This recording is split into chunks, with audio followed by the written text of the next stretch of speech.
What's going on, everybody? Mr. Gustin back in the physics classroom. Today, we're talking graphing, kinematic graphing. We're going to look at graphing position time graphs, velocity time graphs, and acceleration time graphs here in the class. And we're going to start with a car. And this is my car right here. It's going to be moving at a speed this way of, let's say, 2 meters per second. It's not going very fast. And then after a while, it's going to be going at 2 meters per second, still this way. So we can say it's moving at a constant velocity. It's going at a constant velocity, and this is kind of the very first example we have here. So I would say the velocity is forward.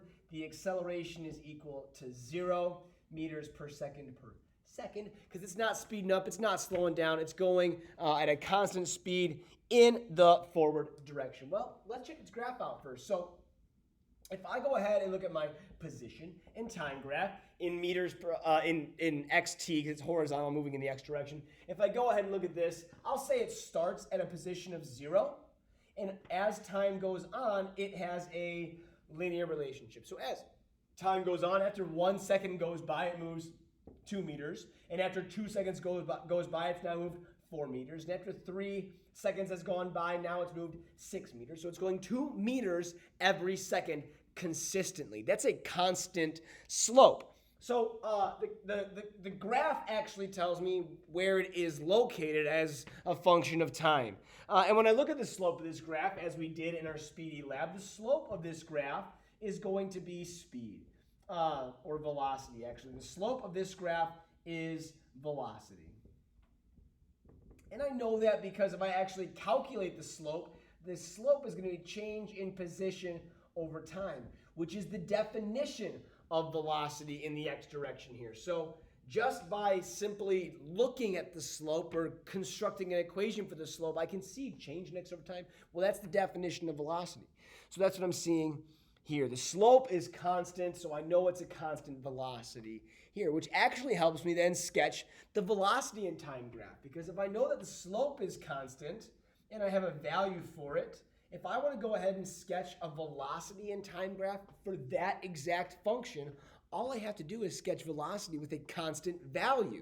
So the slope looks positive. I don't know the exact number, but it looks positive. So if I want to sketch a graph that has a constant positive number, I think that's just like that. Constant. Is it the same velocity the whole time? Yeah, the velocity doesn't change. It stays consistent the whole time. This is what this graph will look like. These two graphs are telling the same story. One is a constant moving car. The other is a constant velocity car. It's the same story, okay? So if I want to look at the slope of this graph, this slope is going to have units of, let's see, change in velocity over time. That looks a lot like acceleration, but let's double check because the units of velocity are meters per second, time is per second. Oh, meters per second, that is acceleration. So the slope of this line is acceleration. So, well, the slope of this line is equal to, slope of a flat line is 0 meters per second. And hey, folks, that matches exactly what we thought before. It's not accelerating, so we should have 0 acceleration. So if I want to sketch the acceleration and time graph for this, well, guess what? How do I sketch a graph that's equal to 0? Well, I just put a really dark line at 0 and say, there's nothing there. There's no acceleration over the course of this motion. And that kind of makes sense. Like, it's not speeding up. There's no net force causing it to accelerate or to slow down. So constant change in position, a constant velocity, and a constant 0 acceleration. This tells the exact same story for motion. This is like part 1 of our speedy lab. Heck, let's look at part 2. If I think about part 2 of the speedy lab, now I've got an object headed down a ramp. Let's say it's the same object like we did in Connect the Graphs. I've got a car right here, and its initial velocity is 0 meters per second. Okay, so it starts at rest, but after a while, right, its velocity is not. It's going kind of down the ramp. And after even longer, well, now it's going down the ramp, but it's going even faster down the ramp. Okay? It's accelerating down the ramp. And I know that because if I go ahead and draw my FBD, there's my FG. That force is straight down. my f from the ground is right there, and we've talked in class about the sum of those vectors. If I want to go up and down, that resultant vector is down the ramp, so my acceleration is down the ramp. So I not only see velocity down the ramp, but I see a constant acceleration down the ramp, and I'm going to sketch that right here. Like there's a constant acceleration here, there's a constant acceleration there, and the same acceleration here. That's why my velocity vector is growing. It starts at 0, and then I add some velocity, and then I add some more velocity, and I add some more velocity, and that, in fact, is the definition of acceleration here. So let's go ahead and look at my position and time graph. If I think about my position and time graph, I have to think about how much distance or the location, what's my change in position relative to time. So if we think back to our Connect the Graphs lab, when I let the car go, it kind of took a while for the car to cover that first amount of distance, right? To cover the first, say, 10 centimeters, 15 centimeters, it took a little while. So it took a little while for my car to travel to that first spot, the first few centimeters. But as time went on, my car started covering more and more distance in the same amount of time. So I actually end up with this kind of upward opening parabola, this x squared relationship, right? This is what I see. I see that my car starts traveling more and more distance in the same amount of time. So it kind of has this non-constant slope. The slope is still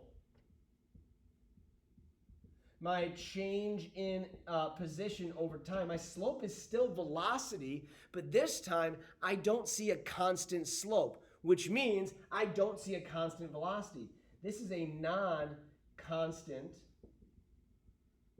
velocity because it's a non-constant slope. Down here I've got a slope like this, and the slope gets steeper, and then steeper, and then steeper, and then steeper. So my slope is actually increasing, which makes sense because my velocity is increasing. And again, the slope of this graph is velocity. So as my slope increases, so does my velocity. Let's go ahead and graph the VT graph. If I want to sketch the velocity graph, let's look really closely at my position and time graph. If I look really closely here and I say, okay, I've got a changing slope. And if I want to sketch velocity, I'm going to have to actually plot points that match the slopes of my position and time graph as this thing curves upward. So let's look really close right at the beginning. Right down here at the vertex of the parabola or at the y-intercept, I see a slope of 0. And I think to myself, was the car moving initially? No, the car wasn't moving initially. It started from rest. So I can go ahead and say, okay, the velocity at time 0, at 0 seconds, is 0. It wasn't moving. But after a short amount of time, it was moving. It was moving a little bit faster. And I know that because the slope here is a little bit bigger than the slope was here. And if I look at my model, it was moving. It moved a little more. It accelerated. There was a change in velocity in the same direction it was moving. So I see a little bit of that. And then after a little while, my slope increases a little bit, and my velocity vector grows a little more. So I'm seeing an increase in speed, and then after a while, it goes there, and it grows, the slope grows, and the velocity vector grows. And so I'm seeing this constantly increasing velocity. So it's different than I saw with a constant velocity. Now I'm seeing a constantly increasing velocity because the velocity and acceleration are in the same direction, so it's speeding up. And this graph completely indicates to me that it's speeding up. So this is what I see here. What does the slope mean? Well, the slope of this graph is still a change in velocity over time, which is still acceleration. So I still have that going for me. One thing we talked about in our area has meaning is that the area of this graph might mean something. So the area of this graph would be the axis, the t-axis here, bound by the function here, and then any kind of time interval. So if I said from 0 to 5 seconds, or from 0 to 6 seconds, or from 0 to 8 seconds, like that would be my time interval. So this shape right here would be the area of that graph. And so if I look at the area of this graph, let's look at the units, because the area would be velocity, which is in meters per second. So meters per second times seconds. Well, my seconds will cancel out. I'm left with meters. So the area of this graph is giving me meters. Well, when I'm talking about velocity and position and acceleration, meters is the same measurement as position. So I should be able to say, like, hey, the area of this graph is meters. Meters must be position. And that's right. The area of this curve is equal to, the area under any VT graph is actually equal to displacement.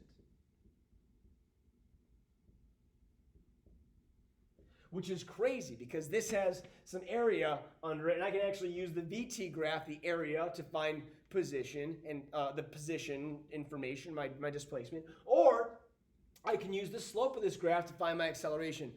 I want to show you something really neat because if I've got a VT graph, let's do an example. I've got a crazy VT graph like this where my velocity starts at some positive velocity, and then I travel at a constant velocity for a while, and then I stop and turn around and come backward this way, and I end at some negative velocity down here. Well, all I have to do when I'm thinking about my area under this curve to find my displacement is I call this area up here positive because my velocity is positive. And I can call this area down here negative area because my velocity is negative. So I can take the area of the positive section and add it to the area of the negative section. As long as you keep that area negative because it was negative, this will give me my total displacement. I can actually take area of positive, like movement, forward movement, and reverse movement, add them together, and they'll cancel each other out nicely. Just remember to make sure your area below the x-axis is negative because it's negative velocity, and the area above your x-axis is positive because it's a positive velocity. This will help us look at displacement data, okay? Lastly, I want to show you what the acceleration and time graph looks like here. So the acceleration time, again, remind me, acceleration is, it's the slope of the velocity and time graph. So is this slope constant? Yeah. Yes, it is. Is that slope positive or negative? It looks like it's a constant slope, constant acceleration, and it's positive.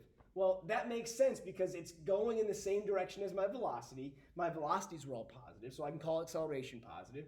And then it also looks like the acceleration stayed the same the whole time because my FBD didn't change. There was no change in forces, so my acceleration has to be the same. So I guess I just have a constant positive acceleration the whole time. This time it's not zero. This time it's something. It's a positive number, and it's constant. And I wonder, I haven't looked at this yet, but I wonder what the area of my AT graph gives me. The slope would be meters per second squared per second, and it doesn't mean anything to me, so I'm not going to worry about the slope of the AT graph. But I wonder what the area might mean. So the area of this graph, which is pretty easy, right? It's bound by the function, it's bound by the axes, and it's bound by the time constraint. But the area would be meters per second times seconds. Well, seconds cancel out, and I'm going to be left with meters per second. Holy smokes, kids. The velocity is the area, the area of this graph, this area right here. If I find the area of the AT graph, that tells me the velocity of the change in velocity of my object moving down the ramp. Now, there's no reason to memorize this. This feels like something I can get flashcards out and start memorizing. You don't need to do that. There's no reason to do that. I don't memorize it. All I do is I follow my rules. I interpret this thing. Slope is my dependent variable over my independent variable. And area is going to be the product, the multiplication. I multiply them. I take the units of my dependent variable and I multiply it by the units of my dependent variable. I say, hey, what did I get? An area for VT is meters for displacement, and AT is meters per second for velocity. That's the area. And the slope here is meters per second. That's acceleration. And the slope here, I don't know what that is, but the slope for the XT graph or position and time graph is meters per second. Those tell me the answer as opposed to me having flashcards and memorizing things. Don't memorize physics. You've got more important things to memorize. Memorize your social security number, not physics, okay? Let's go ahead and summarize this. Let's wrap this all up and see kind of what have we learned based on those two examples here in graphing, because I've got some things I want to make sure we get a hold of. We've got three types of graphs. One is a position and time graph. One is a velocity and time graph, and they may live on these axes. We worked kind of in quadrant 1 here, but we may work in quadrant 1 and quadrant 4. So, and then we also have this AT graph. And the reason we have these, this is like positive and negative, positive and negative. We only have positive time, so we'll worry about from the axis to the right. But let's talk about this. So if I have the position and time graph, what I've learned is that the slope of the x versus t graph gives me velocity. It gives me information about velocity. So if I go ahead and I use the slope of this graph, and the slope of this graph is equal to meters per second, well, that's velocity. I should keep that in mind because meters over seconds is meters per second. That's velocity. And then if I look at velocity and I look at the slope of this graph, well, the slope of the VT graph, V versus T graph, is equal to meters per second per second. Well, folks, that's acceleration. That gives us information about graphing acceleration. So I can translate from position all the way over to velocity, or I can translate from velocity, use that slope over to acceleration. Heck, I could probably start here and get these two graphs given one of them. Going backwards, if I have the acceleration information, the area of my acceleration versus time graph, well, the units are going to be, that would be meters per second. That would be the units of the area. Folks, well, that's velocity. I can use the area of this to tell me about the change in velocity. Not the velocity itself, but I can get the change in velocity. I won't know what my initial velocity is. I won't know what my final velocity is, but I'll certainly know what my change in velocity is. And then going backwards this way, if I think about the area of the VT graph, V versus T, I find that my units are just meters. And the units, meters, talks about change in x. It won't tell me anything about specific locations. It won't tell me the initial position. It won't tell me the final position. But the area under this curve, bound by the axes and the function, will tell me displacement data. I will know how far I have been displaced, or an object has been displaced. I won't know where it started and where it ended. This is the summary. Now, again, one last time, I do not want you to memorize this. I want you to look at the graph. I want you to think about what the axes are. I want you to think about what their units are. And I want you to think about how those units, either slope or area, will tell me information about the next graph or the next graph, or how I can get from acceleration back to displacement, from displacement over to acceleration. Translating between these graphs or connecting these graphs is going to be something important for you moving forward. This is a skill that will be assessed on and will show up on our AP exam. If you've got questions, come let me know. Go ahead and try the graphing without numbers, taking our graphing to the max worksheet on Canvas. Otherwise, get out of here. See ya!